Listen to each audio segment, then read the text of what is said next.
But so as we do these mental health shows, isn't it cool to have like an expert in the band who shreds on the guitar? Okay, come on. Plus, pretty cool. We benefit from it when we go to rehearsal. Yeah. We confess all of our I was sins. going to say. Everybody bleeds on you. I was going to say the best thing every band needs one of them guys. Really, Every band needs a good counselor. You guys got the amps all over here, and then there's a little couch over here. That's right. We just need a masseuse in the band now. I think that would be really the best. A massage therapist. Yeah, it's pure relaxation at that point, right? You can tell all your sins and get a back rub at the same time.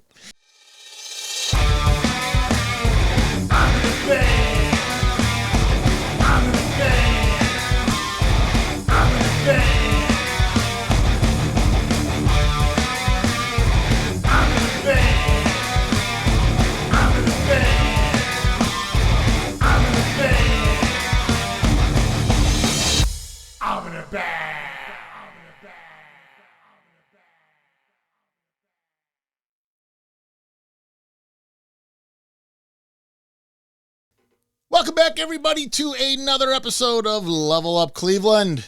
And this week, we bring you Vanity Crash. And I'm going to go ahead and announce you guys from left to right. And here we go. We got Dennis Van Crash. He's the vocalist. Correct. Well, one of the vocalists. You guys, there's a couple singers in this band, but you're the lead vocalist. Correct. You play guitar. Yes. And you're also like the composer, one of the composers. You're an arranger of the band, all that kind of stuff also. He does every fucking thing. He does a lot of stuff. And next to him, I have Thomas Anonymous. Yes. He's our drummer. Yes. Also sings. Yes. Also composes and does a little stuff here. Help with the writing and stuff like that. Also, I do all the other kind of stuff too. The marketing. Oh, you push the band forward. You're the one that keeps everything. Some of that. The motor. And we also have to his left, Matt Angel, lead guitar player. Golf clap. Yeah, every band needs a lead guitar player. Yes. Every band needs a lead guitar player. And I appreciate you guys coming down here. Oh, our pleasure. Thanks for having us. Our pleasure. Now, one thing I did notice when I was researching you guys is there's kind of a fourth member, isn't there? So tell me a little bit about that. Virginia.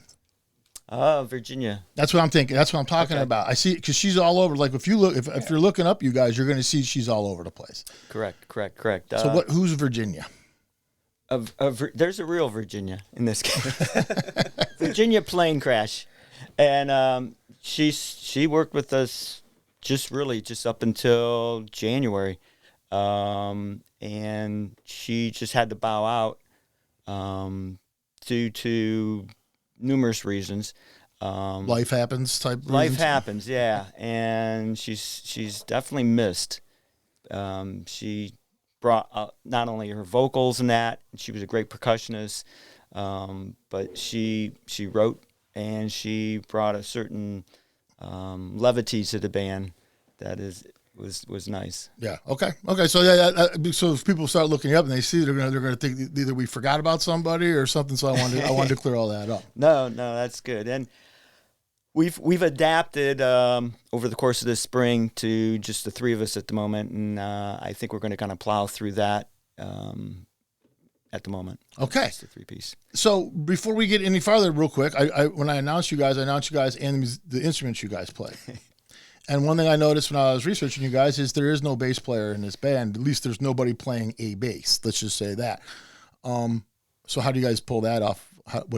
How do you compensate? What we do is we do work with a computer that has tracks on it. We've been using that for a long time. And there's a couple of reasons. One is we started using it when we lost our bass player. That was Tim Ratley.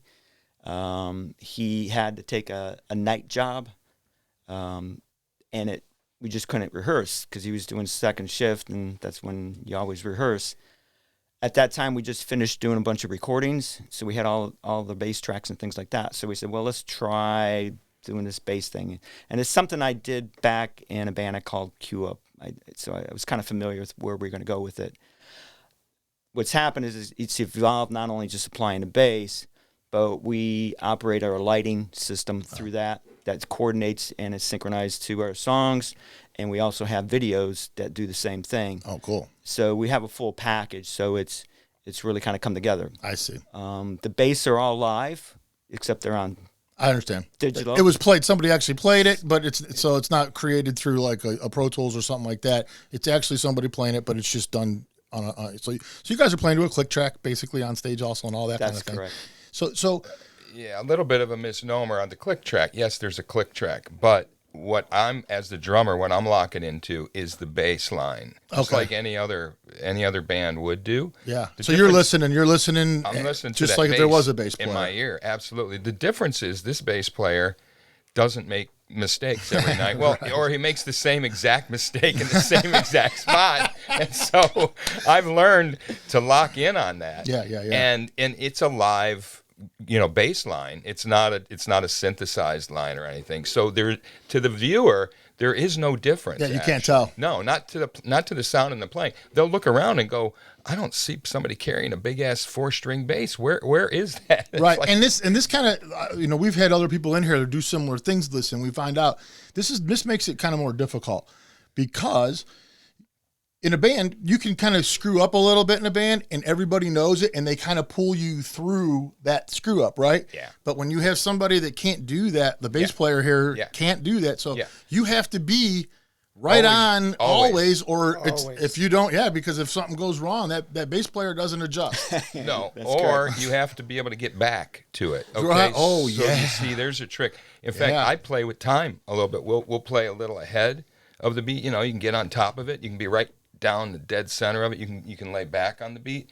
And I do that often, but you got to catch back up. Yeah, right. Because that bass player's not going anywhere. He's not slowing down with you. Now to just give a little example of what you guys are all about, because it's a unique band, and there's one quote that you guys have on your site that I think explains it the best. You guys started off in a rock and roll musical, and then you turned that into the music of rock and roll and created a band that kind of follows this whole idea of musical.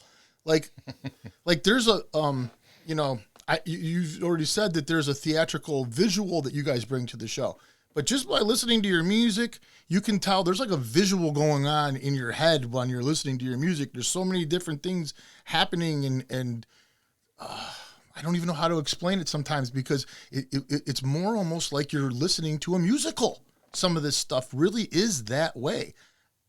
Okay, so It's very cinematic. If yes, the that's a word. great word. Yeah. I love that. It's Perfect. a theatrical performance, really. Yes. Yeah, I mean, And it's Dennis, because in real life he does video production. He does he can edit. He can come up with concepts. He's really great with costuming and makeup and hair and all that. Oh, yeah. And he brings that to bear. And when we come in with a song, it's not just the song. It's just the notes.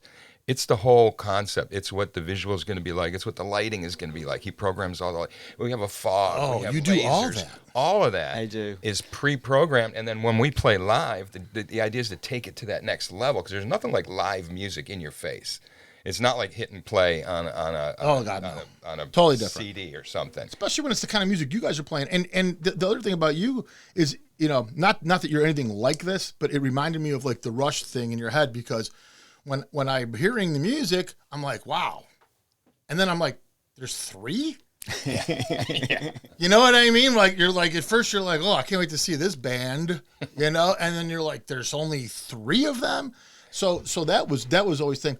And the other thing I wanted to hit on was that you guys have taken like we've described it, it's theatrical, but the kind of music that this is, it's kind of that old 70s glam type stuff that was out there, the Sweet and the David Bowies and all that stuff, which we'll talk about because you guys really get into the Bowie sometimes also. But you take that, you've kind of like put the punk thing into it, but it's definitely not punk music. It just has these tones of it that kind of like weave into it a little bit. And then on top of those two things, you pile on theatrical stuff. And it just seems like so and let me ask you this. So you're doing the lighting, you're doing the video, you're right. Is this like one giant piece of work in your mind when you're planning this out, that this is like one piece of work and then you have to get all these things right to create this? Or is this, do you create this kind of as you go? Like, does it start as something and then as you go, you're like, oh, this video now needs to be, how do you do it? Mostly it's as I go, because I've tried to do some things that were more big picture in that, and sometimes that can really overwhelm you. So you just kind of take it one piece at a time, and you adjust. And if it's kind of a situation where you're taking this is not fitting with the other stuff, you just change it as you go along. But to be able to complete something, you got to take it a piece at a time to be focused. Okay. So that's the secret. The secret is take it down into manageable things, and then you can create your whole thing from those manageable things. Correct. Correct. I mean, you might have a general outline of where you want to go with whatever. It's like when we're doing a record, we got a whiteboard that has all the songs listed out, and then there's also a spreadsheet that lists all the songs out and all the parts that need to be done, and you just kind of start checking off what you're completing. But you usually will concentrate on one portion of that as you're working on it, and then you get to go back and get rewarded by checking off what you completed. Sweet. So when I said before a little bit that you guys started off a rock and roll musical, so let's talk about that a little bit. Let's talk about how this all kind of like takes off, right? The start of this thing. Now the musical was called Hedwig and the Angry Inch. That's correct. You got it. Yeah. Have you seen that show? No, I have not. Oh, you got to see it. If it comes back live anywhere he'll happen to be, it's a great live theatrical show. They turned it into a great movie as well. But it's a fabulous show. Well, tell us a little bit about it. Tell people a little bit about what the show's about a little bit, and then that kind of thing, and how you guys even get involved in it. Okay. Well, the musical is about a person named Hedwig who lived in East Germany before the Berlin Wall came down, and he wanted to get out. His mother was really mean to him and oppressive, and he found a American sergeant that he fell in love with, or thought he fell in love with, and this American sergeant said that he could take him to the United States, but the catch was that they would do a physical to prove that he was a woman. So his mother had some doctor that would perform a sex change operation, and the sex change operation went all wrong, hence the Angry Inch. Oh my goodness! Clicked for you there, huh? Wow, that's a real unbelievable ending.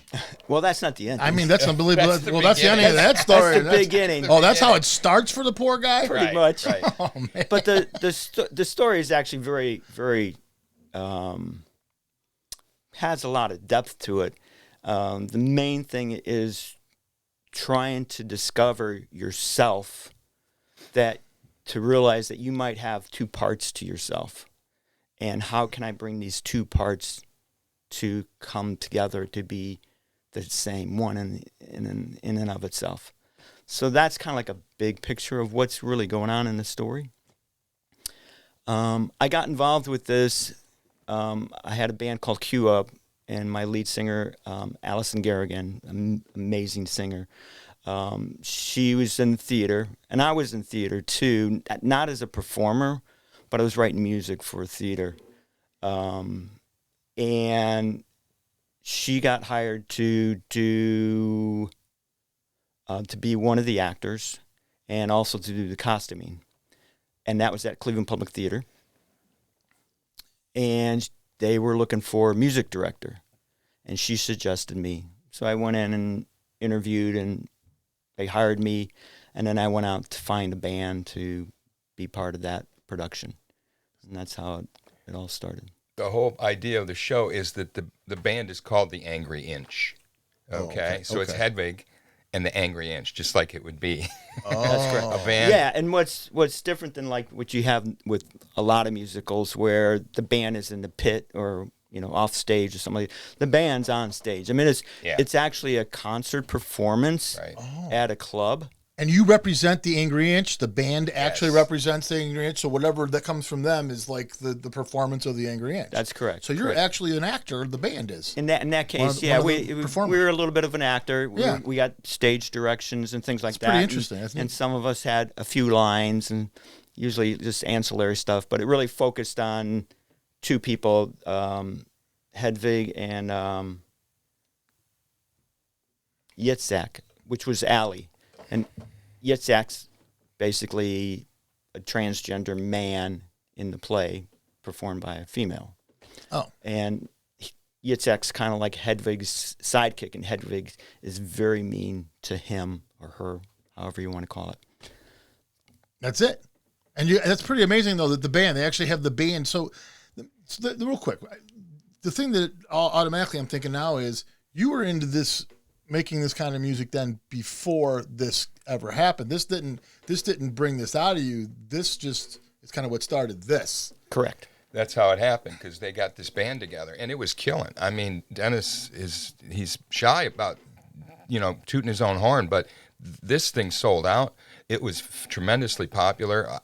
Everyone saw it. They brought it back for a second season, and they kept that band together on stage as the Angry Inch, and they got done with these 2 runs that were sold out, and they're looking at each other like, we kill as a band. This is a great band. We got to keep it going. And short story, they started writing original songs, called themselves Vanity Crash, and here we are 5 albums later, But Wow. it was born on stage. So I get what you're saying. So as far as your ability and your love of writing music and that kind of thing, this type of music on top of it has always kind of been there. You've been doing it just in another kind of form, like doing it for plays, movies, Broadway, whatever it is. You've been doing it, and then this one thing just happened to have a band in the script, Right. and that's what forced you to kind of do that. And then all of a sudden you're like, oh, this is cool, and so now we have this. We have this. Correct. I get it. We got to keep this going. It's too good to stop, And that's a great way to start, and it's a great way, as you say, to keep that theatrical sort of heritage and legacy. And so when we go out there, we're not like just making up, let's create some kind of concept or let's create some kind of theatrical, let's dress up. No, we come from understanding, whether it's, Hedwig or whether it's other rock and roll musicals, we come out of that tradition, and David Bowie did it. Kiss did it. We see you got some Kiss t-shirt here. They were born, Alice Cooper, it was part and parcel of what they were doing. You can't separate the two. No. And we don't separate them. And I think that's the difference between a lot of bands. They come out and they're like, we just need to get some cool hats and some cool shirts, or, and we'll be like that. It's not something you add later. It comes from, where's these concepts coming from? What are we writing about? How are we presenting ourselves? Yeah, we were talking about how you guys more mimic the glam 70s glam more than anything else. If not mimic it, but you know what I mean. It's Correct. And then the 80s hit, right? And glam kind of takes a different path, right? I mean, it still was glam, no doubt about it. They were still. Sure. But how'd you feel at that point? Like, did you follow that path with what kind of went, or were you like, nah? Well, when the 80s hit, I followed more the new wave path. Okay. Versus like the hair metal glam bands. Yeah. So I was really into that, but in a way, it was very similar. I mean, It was very glammy also. Yeah. Very glammy. Yeah. Very influenced by the whole Bowie Style was huge. Post 70 things. Yes, style Yes, was yes. huge. We The synths. go ahead. Yeah. I was gonna say the synths. I mean, that was a part of that whole new wave thing, and Yeah, totally. Right. That sound, that whole That sound whole that came sound out in with the the 80s. synths. Yeah. Right, Yeah. right. And but they had the fashion scene different. I mean, same thing with the hair metal. Hair metal had their own fashion scene, but everybody was wearing makeup, boys, girls, Yeah. and everybody had the big hair. There was very little uniqueness amongst like one band from another. They all were doing kind of the same thing, where I think the glam in the 70s was each band had a real identity about what they were doing, Yeah. and they all looked unique, and they all were very different in that way. And I think maybe some of the new wave stuff, it was similar to that also. I think so. Yeah. I agree.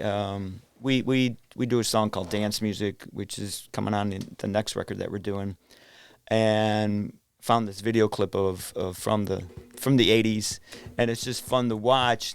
So it performs. The video clip's behind us as we're performing a song, but the dress and the makeup and the hair, everybody was pretty different out in the audience, and some of it looks kind of hokey looking back, but it was the scene. It was just what they were doing. Do you guys get?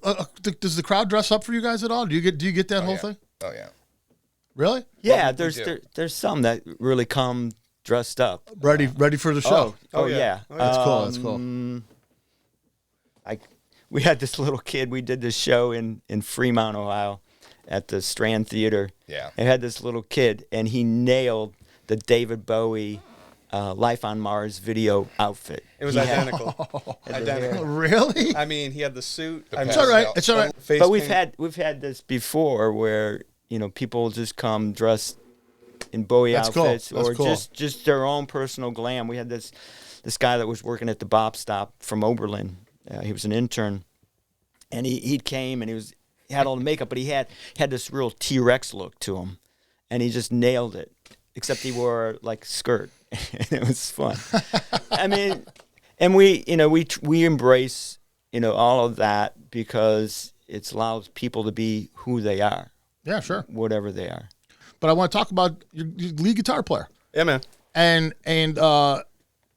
you seem a little younger than everybody else too. I might add. I'm just gonna throw that out there too. You seem to have So tell me your story, the guitar story. How do you get you into guitar? So, well, as the youngest, I mean, we like to say everyone's young in the band. I'm just the youngest, so. Youngest But- looking. Sure.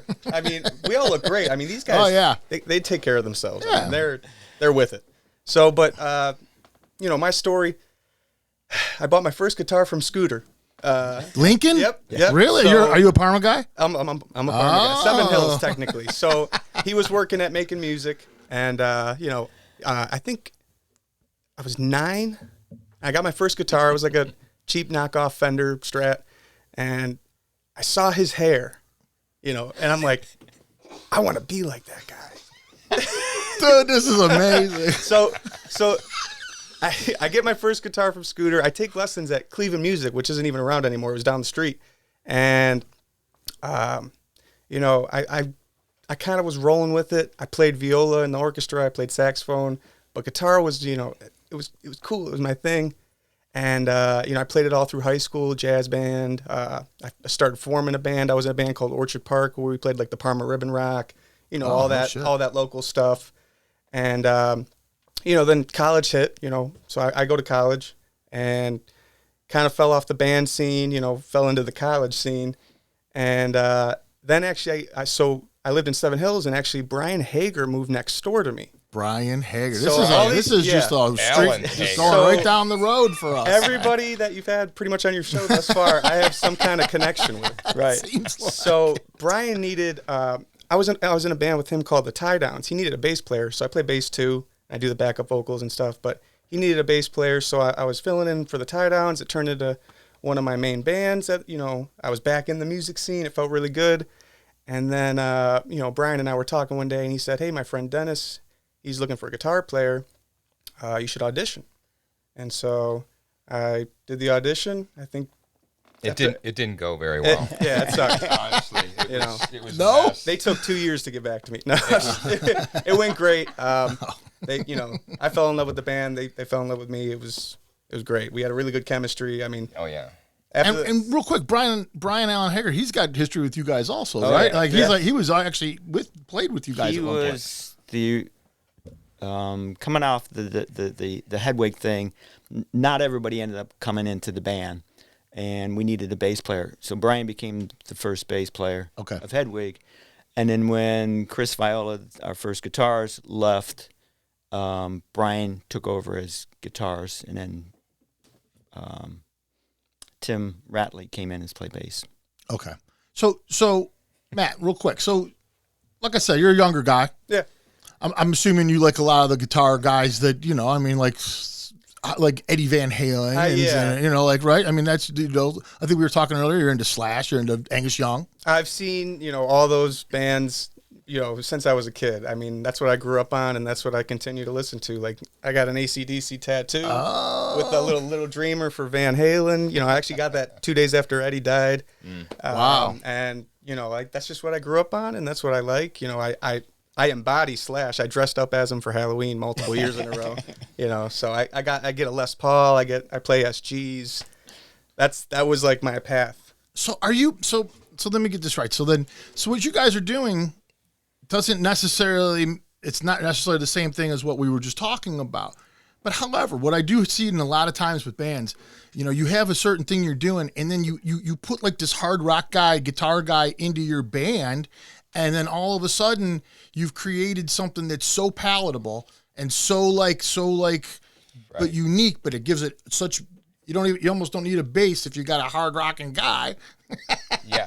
Live, doing that live, right? Live. You know what I mean? You want to see these two guys go. Am I right there in a way? I mean, is that the idea of what he brings to the table? Spot on. I mean, I try to give the band as much freedom as I can. Doesn't always happen. There's times where I have to kind of point in certain directions, but both of these guys just bring a lot to the band that and the more and more we play, the less and less I have to give direction because they kind of know where I want to go with stuff. Now, were you looking for this guy, or did this guy come and set you? And then all of a sudden, you were like, "Oh, we need this guy." Do you know what? Does that make sense? Well, when Brian had the tie downs, I went and saw him, and I saw Matt, and so I knew about him. And then Brian kind of talked to both of us at the same time and brought us together. It's kind of like a coordinated thing, yeah. Like, and at the time I was with the Tie Downs and Vanity Crash when I joined, so we would actually be doing shows together, and it was really cool. I mean, I'd play a double night. I'd do both bands, and so I'll tell you what's great. We've interviewed a number of people, and they're always like, I ask them that question, like, what got you involved? What got you inspired? Oh, the Beatles. Oh, the Beatles. Oh, I saw that Beatles thing. I saw the Beatles. This or that. Kiss. Scooter. I'm telling you, Scooter, it was you, dude. I love that guy. I love Scooter. That's the best. I love it. He'll love it. Scooter, he'll love to hear that. Yeah. He's a great dude, man. Local legend. I mean, he's a legend. Seriously. He is. Nobody knows more people in Cleveland than Scooter. I don't care who you are. Yep. That guy knows everybody. And it's cool. Everybody. It's real cool. That's a great story. Thank you. Okay, so let's talk about some other stuff. Let's get into the Vanity Crash stuff. I noticed I was talking to you a little bit ago, and I read a thing where you guys are what it said, and correct me on this, is it said that you guys are doing like a tribute to David Bowie, and that's what it said. It wasn't a David Bowie tribute, although that is how I read it at the time. And I will tell you, in my mind when I read that, I thought, oh, they're one of them bands that can do a tribute to David Bowie. If they're hired to do such a thing, they can. That's kind of what I thought. And then I started talking to you guys, and you guys are like, no, that's not what it is. What is that? Tell them, because this is something that you guys are integrating into your show. People could easily see this, right? I mean, this is what you're kind of doing. When you say tribute band, you think somebody's dressing up like, they're wearing the wigs, they're dressing exactly like, they're playing exactly like, and that's all they're going to do that night. And it's a tribute to, and you're supposed to squint your eyes and think you're in the front of, whoever. And we don't do that at all. The way this came about, it was even before I joined up with the band. I had been doing presentations, started at Ball and Wallace, where they were doing that. I don't know if you remember, they do this Beatles show live. The students every year, they perform a Beatles album live with live musicians, which takes an entire orchestra and multiple keyboardists, etc. And they were doing the White Album. And I said, do you guys know the backstory, how the Beatles went to India and met with the Maharishi, and John had to write this song to get Prudence Farrow, Mia's sister, out of her tent because she was in there, And they're like, no, dude, tell us about it. So I put a whole presentation together for the students on the Beatles, and then David Bowie released his 2013 album the next day, and I did a whole history of David Bowie's life. So deep cuts, video clips, needle drops, interviews, and this is like an hour and a half long. And when I joined up with Vanity Crash, it was one of the few bands, think about it, that can actually play David Bowie. You don't hear a lot of bands even attempt it. A, the vocals, B, the theatrical, and this guy, Dennis, can pull all that off. He's got the stage presence, he's got the vocal chops, and the sound that we all are going for kind of comes out of that. And we were talking earlier about how sort of, glam in the 70s went into that 80s sort of glam hair metal.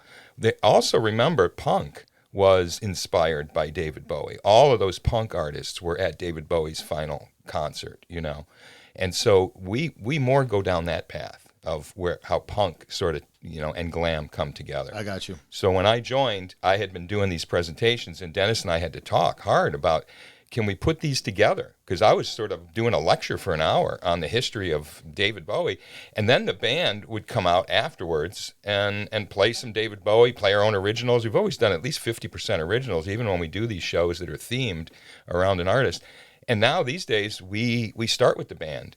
The band's on stage. We cut away to maybe a video interview that I've conducted with, say, Woody Woodmansey, David Bowie's drummer on the Spiders from Mars, or Mike Garson, his pianist from that period, who actually plays on 2 of Vanity Crash's tracks. Yeah. He's contributed his piano parts, and you hear it live. And so now you've seen an interview with him. You hear the story. He tells the story of how he was in Cleveland in 72 for Bowie's very first show in America, was right here in Cleveland. And you're hearing Mike Garson tell the story, and then boom, we go to a song Dennis wrote that has Mike Garson playing piano. Oh. Okay, so the whole circle is kind of completed. And so you get the stories, but you get it filtered through a band that's very vital and is writing music now and is doing originals now. It's not, we're doing a tribute to the nostalgia tour here. We know we're in a trajectory here. We've been influenced by each other, and then we'll do stuff that influenced David Bowie, like Velvet Underground or Bob Dylan, to show who influenced him, and then Bowie influences us. And guess what? Tonight, in front of you people, we are now influencing the next generation. Awesome. Right? That's great. Yeah. How did you become such a nerd about all this stuff, dude? Like, how did you become that guy that knows everything about this? know. How did that happen? Just obsessive, and I apologize to everybody for that. But I do. I'm a collector. I've collected stuff. That's cool. That's so cool. I love people like that know. Oh. Like, you can just ask them. They're like, "Oh, that album. This is this," and they produced it and they did this. We did. We're having a listening session later today, actually. Gotten to be good friends with Billy Bass, if you know, the disc jockey from Cleveland. Yeah. Who turned all of us on to David Bowie, actually, back in the day. And he's become a good friend. And we're all kind of obsessed with the early roots of this and that, and we're showing each other and playing each other this. You hear this, you check this out. Here's the track, listen to these vocals, solo vocals. Wow, amazing. First take.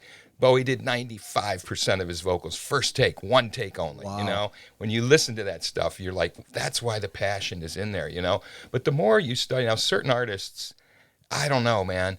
They wouldn't put up, you'd be wasting your time to dig further than the surface, in my opinion. Yeah, right. Okay, you really would. With Bowie, it's layer upon layer upon layer upon layer. You're constantly peeling them back and finding something new. He was and a true something intellectual. Interesting. He read books. He knew what he was doing. He got into film.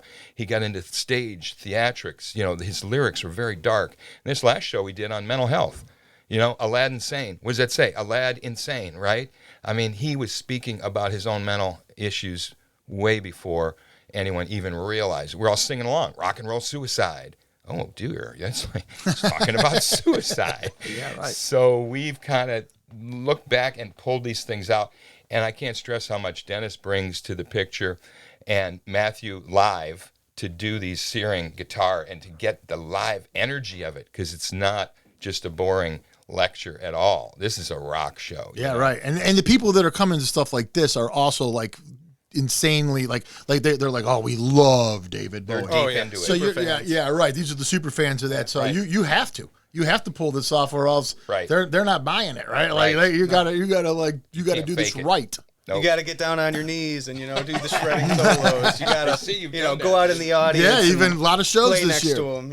Yeah. So are you learning, Matt? Are you learning a lot like through this process? Since are these guys? Are you constantly like, are you kidding me? Like that happened, and I mean, is it like that for you through this whole thing? I really have to say I am grateful for knowing these two and like being in this band. It's opened my eyes to a lot of other music that like I said, I was an AC/DC Guns N' Roses guy, but now that I'm in Vanity Crash, I mean, it's like this really cool concept of like me knowing more artists in depth, and like we do the deep cuts. I mean, we go way beyond Ziggy Stardust. It's like it's cool stuff, and I love being immersed in this music community, even just Cleveland based. I mean, you know, you learn so much just from being around some people in this community, and Thomas and Dennis, they've brought me through the reins. They've taught me a lot, and I'm very grateful. Yeah. Now, one thing I don't want people to get confused about is that you guys really are an original band that does covers. I mean, that's how I would describe it. You guys do covers to get your points across and to show where you've come from and what your influences are. And I think part of it is your passion for that music and trying to keep it alive almost, right? I mean, that's part of it also. It's all those things, right? It's like that's what really drives this thing. So you're an original band. You guys have music that's out there. Anybody can listen to your music. You have albums. You have EPs. You have all kinds. You have quite a bit of music out there. Let's go through that real quick. Let's let people know. And if there's any little stories or whatever, let's tell them. You know, let's talk about the music part, because that's the most fun with this stuff, is writing your own music. Really, isn't it? Isn't that the best part? It is. It really is. I mean, and especially when you get those magical moments when you don't know where it came from. Oh yeah, right. People talk about it all the time. Like and you have those and what I call happy accidents, where you do something that's wrong, but you listen to it back and it's like, wow, that's so cool. That's better than it's staying there. I love that too. Right, man. That's staying great. There. And so, but we've done 5 releases, and I'm proud of all of them. Let me ask you real quick. The first album. Yes. Let me just ask about the first album. Everybody's first album in most bands is usually a collection of everything they've written up until that first album, right? Their whole life.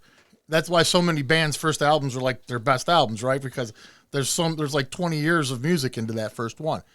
Did you have a lot of music before you, like we just kind of went through the thing, like the band thing kind of came about with the thing, but you've been writing music before that. Oh, yeah. Did you have music that was kind of like sitting to the side that for a certain occasion that you just didn't know where you were going to use it, and some of that came out, or was everything brand new when you wrote that first album?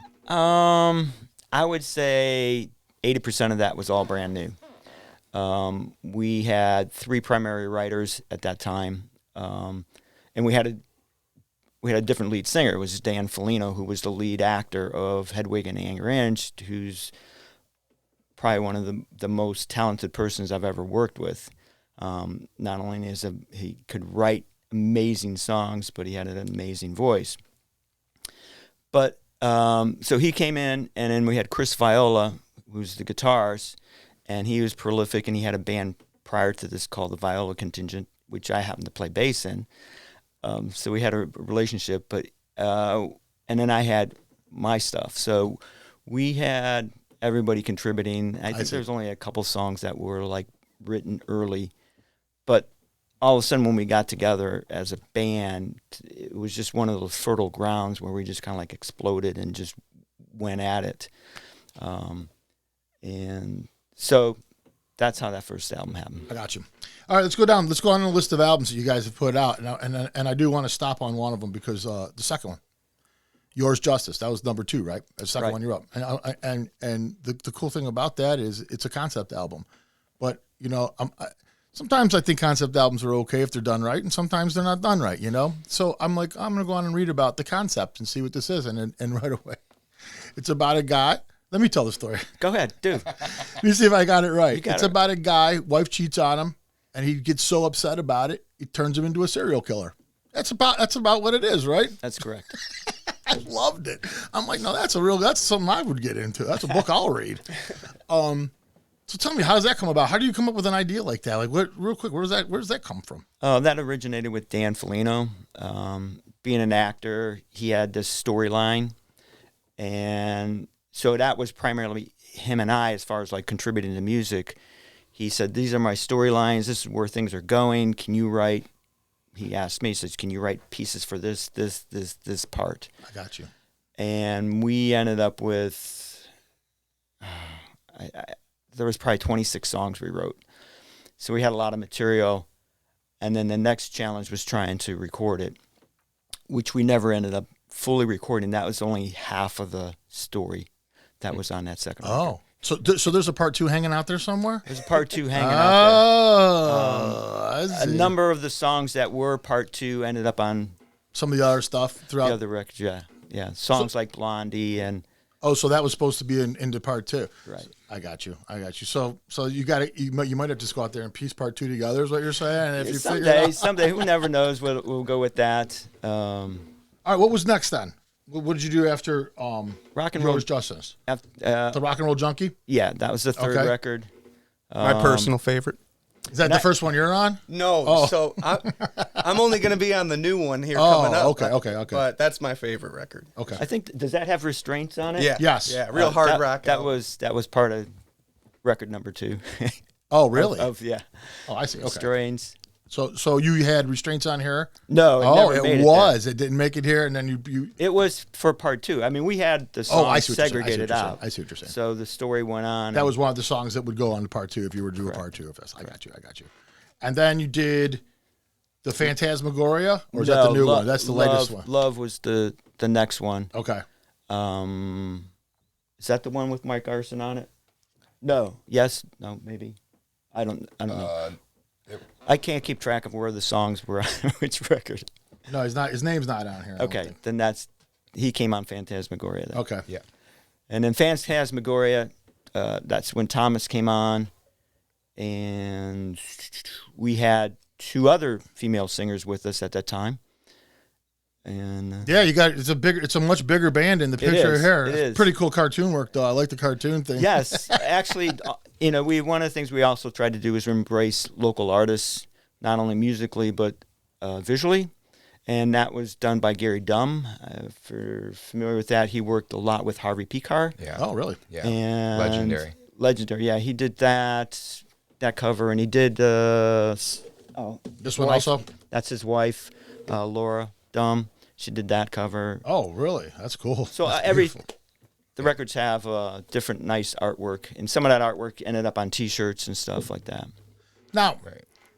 you guys, the summer's kind of ending out here. It's kind of winding down, and you guys are still out there playing though. And you guys, and for what it's worth, like you guys still. I mean, this what we were just talking about. That's not the only thing you guys do. You guys also just go out and gig, also too, right? You guys just have nights where you're just playing music, Correct. right? It's not always going to be the whole PowerPoint type this thing like that. Right, like we just did a show at the Mercury Lounge, and it was just Vanity Crash show. Yeah. Now, how do you go about which one you get? Do they hire that? Is that how that works? What they want, or is it you're out? It's like, hey, let's do one of these kind of shows and find someone that'll do it.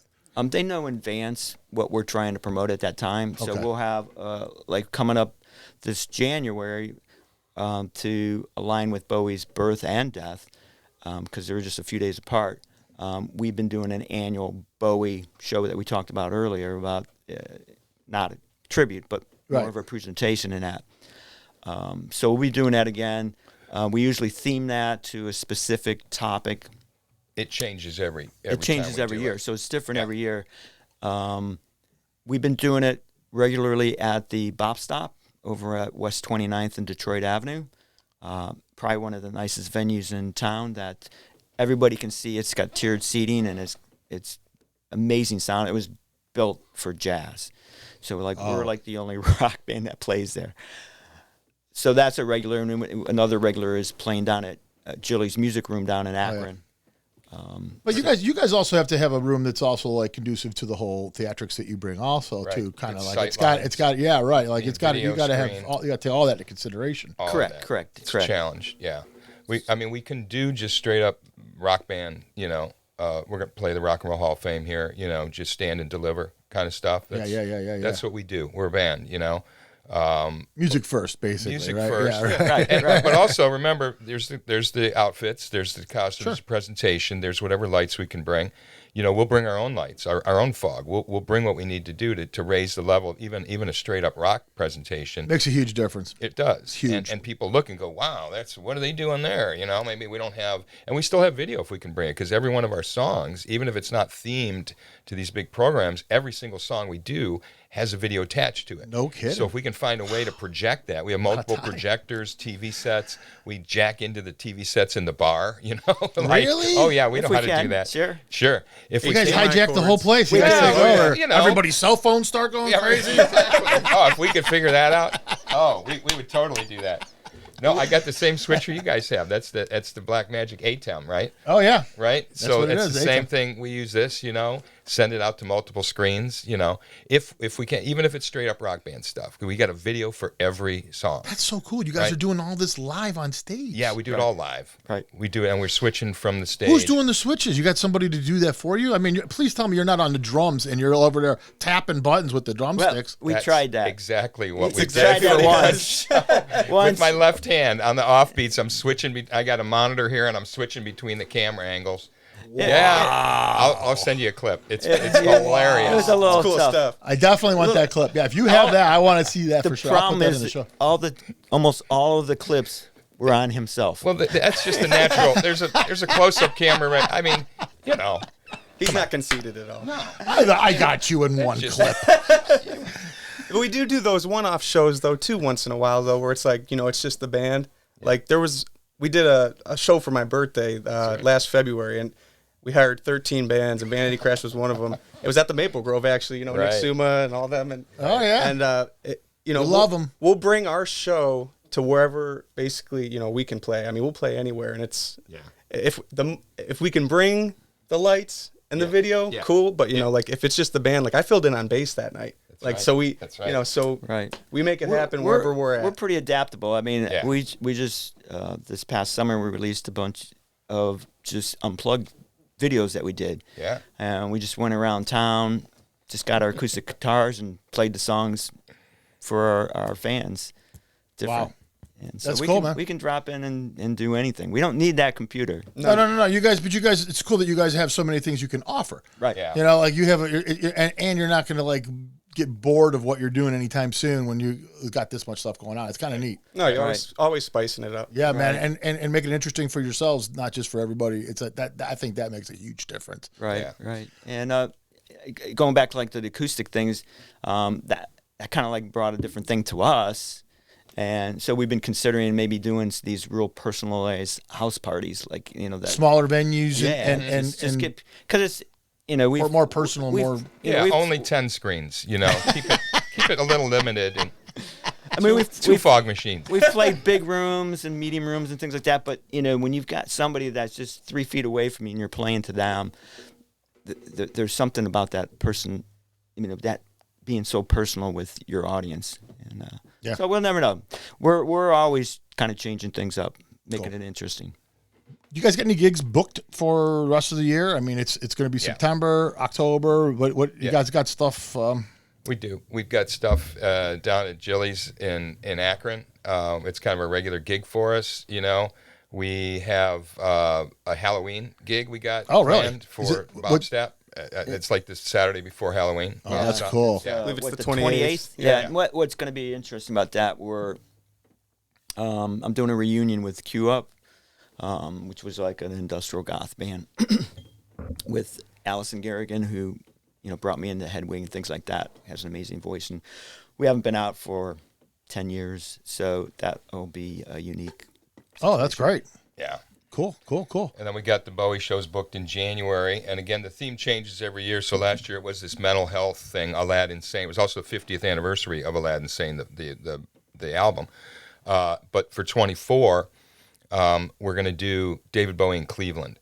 So there's this whole mythology about his first appearance in the U.S. was in Cleveland and why and how that come about. And we've got interviews, like I said, with the members of the band that were there in '72 in Cleveland that we can talk. We've got Anastasia Pancios, who's our photographer, works with me in Cool Cleveland. She was there at that show in '72. Wow. She's got photos, so we're gonna plaster with all her photo black and whites. These beautiful black and whites. I mean, you can see his sparkle and color shining through in these black and whites even back then. And she'll have them for sale for you for like $10, so you can take home something, So it's really going to be a focus on that whole '72 first show and before and after and all that. Wow. Yeah.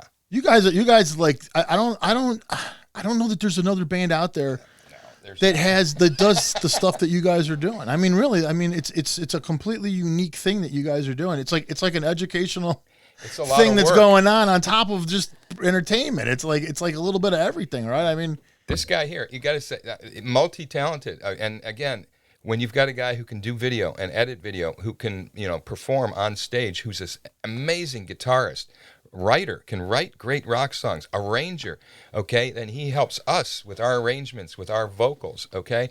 And then he does the graphics. Look at these album covers. Yeah, look at they're amazing. The artwork that's involved here, putting the whole show together. And then, because his background with Eighth Day Sound, I don't know how long you worked there, but he knows the answer to every, like 9 years or something. Every technical issue, every instrument you might have a question about. How does this lighting rig work? How does this video stuff work? How does this work? Dennis just effing knows his stuff. And so the door is wide open. Yeah. I don't think a lot of bands have taken advantage of all the skill sets that are in there. Now, Matthew also does mental health work. That's his day job. Okay, as a social worker, should I say social worker? Client care coordinator. Thank you, social client worker. care coordinator. But so as we do these mental health shows, isn't it cool to have like an expert in the band who shreds on the guitar? Okay, come on. Plus, pretty cool. we benefit from it when we go to rehearsal. Yeah.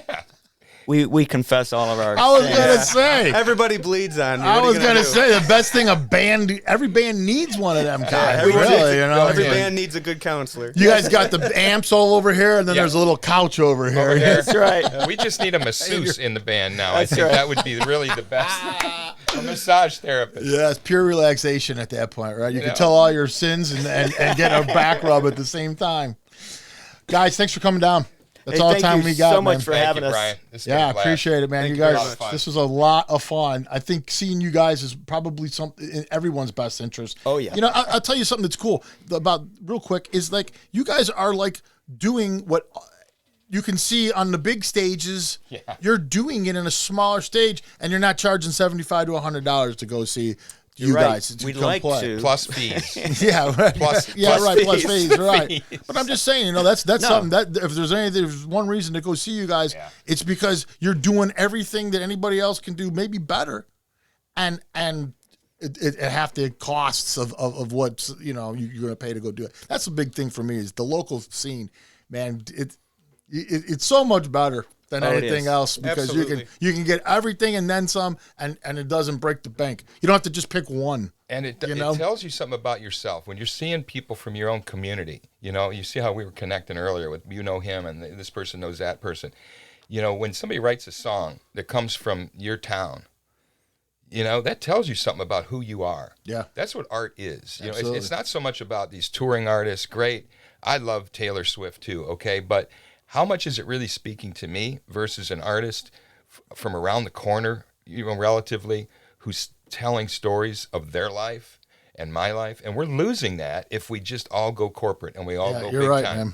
Right. Good point. But Very good point. really though, Thomas does relate to that 14-year-old girl story. Hey, proud of it, They write some great pop songs, dude. I mean, Oh honestly. my You God! just want to sing along. You feel 22, we love Thomas? each other. I love it.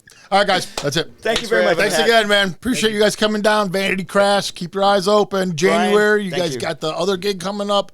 You guys, I'm going to come out and see this. Definitely. Yeah, for sure. We're going to have to. I think Pat and I both will go check this Definitely. out. Thank you, Brian. Thank you. All right, Brian. thanks for coming Front row down. Pat. Thank you, Pat. See you guys next week. Yep. That'll be fine.